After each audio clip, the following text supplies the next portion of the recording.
केरल के बड़े शहर कोची की भीड़ भाड़ से अलग और अरब सागर के किनारे एक कस्बा है छोटा सा, नाम है मुनम्बम। अरब सागर की लहरों के बीच खुद के वजूद को जीवित रखे हुए मुनम्बम के लोगों की जिंदगी मछली पकड़ने पर चलती है। यहां रहने वाले 600 हिंदू और ईसाई परिवार भी आम जिंदगी की जद्दोजहद में उलझे हुए थे जब 2019 में उनके ऊपर एक लेटर बम फूटा। लेटर आया था केरल वक्फ बोर्ड से। वक्फ की वक्रीय दृष्टि 2019 में इस जमीन पर पड़ गई थी और जैसा कि हर बार होता है, उनका इस पर कैसे भी करके मालिकाना हक निकल आए। 400 एकड़ की इस जमीन को तुरंत खाली करने का आदेश भी जारी कर दिया गया था। अपनी जमा पूंजी से जिन लोगों ने यहां घर बनाए थे, उनको सरकारी नोटिस आने लगे और बताया गया कि जिस जमीन पर तुम रहते हो, बिजली पानी का बिल देते हो, जहां तुम्हारे बच्चे पढ़ने जाते हैं, सब कुछ अवैध है। सब कुछ अवैध है और सब कुछ वक्फ का है। इसी मामले में 10 अक्टूबर 2025 को केरल हाई कोर्ट ने एक फैसला सुनाया। फैसले में कहा गया कि मुनम्बम की जमीन वक्फ नहीं है और इसे वक्फ घोषित करना असल में जमीन हथियाने का एक जुगार है। हाई कोर्ट यही नहीं रुका, उसने आगे कहा कि अगर ऐसा ही होता रहा तो वो दिन दूर नहीं जब ताजमहल को भी कोई वक्फ बना देगा, लाल किला भी वक्फ हो जाएगा और यहां तक कि कोर्ट की ये इमारत भी वक्फ हो जाएगी। लेकिन वर्षों की लड़ाई और इतने हो हल्ले को शुरू करने वाली चिंगारी आखिर कौन सी थी?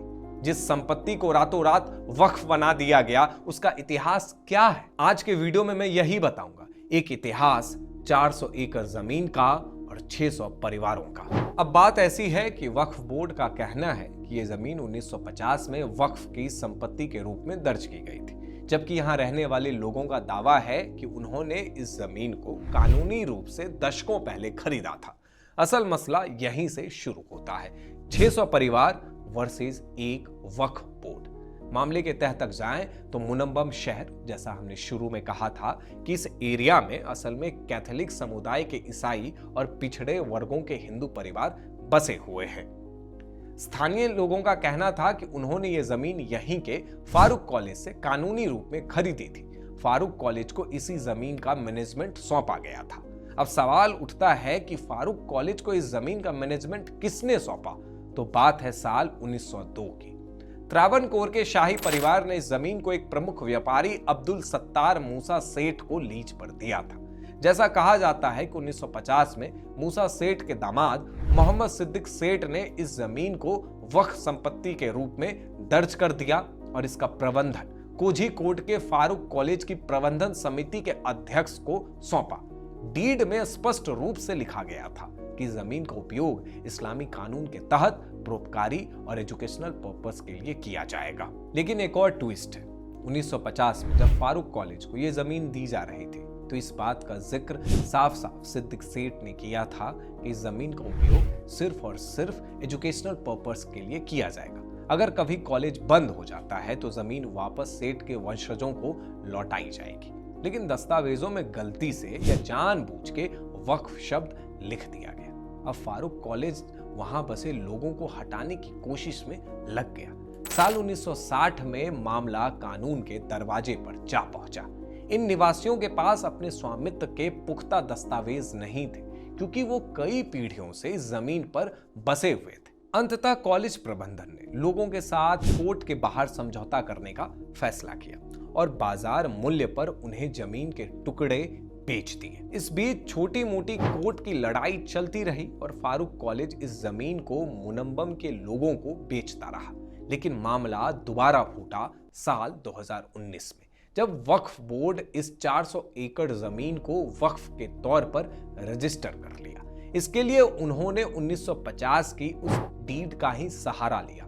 इसमें तर्क ये दिया गया कि एक बार वक्फ तो हमेशा के लिए वक्फ। वक्फ की इस खुली लूट को देखकर मुनम्बम के लोग सख्ते में आ गए। उन्होंने कोर्ट का दरवाजा खटखटाया। चूंकि मामला वक्फ का था, इसलिए राजनीति ने तुरंत जोर पकड़ा। जहां भाजपा ने वक्फ की इस जमीन हथियाने के स्ट्रेटेजी को क्वेश्चन किया, तो वहीं कम्युनिस्ट सरकार और कांग्रेस वालों के लिए यह मामला असमंजस से भरा हो गया, क्योंकि अगर वो लोगों का सपोर्ट ना करे तो उनकी कलई खुल जाए, और अगर वो वक्फ का समर्थन ना करे तो इस्लामी कट्टरपंथी उनका हाथ छोड़ दे।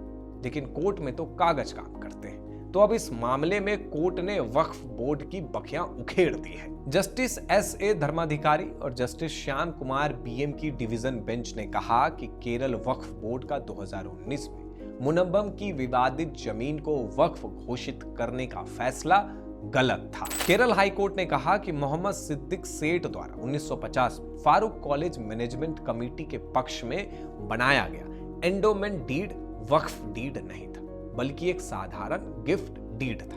कोर्ट ने कहा कि इस दस्तावेज में कहीं भी यह नहीं दिखाया गया था कि संपत्ति को हमेशा के लिए अल्लाह के नाम पर समर्पित कर दिया गया था, इसलिए इसे वक्फ संपत्ति नहीं कहा जा सकता। कोर्ट ने आगे जो कहा उसने वक्फ के सारे दलील को खत्म ही कर दिया।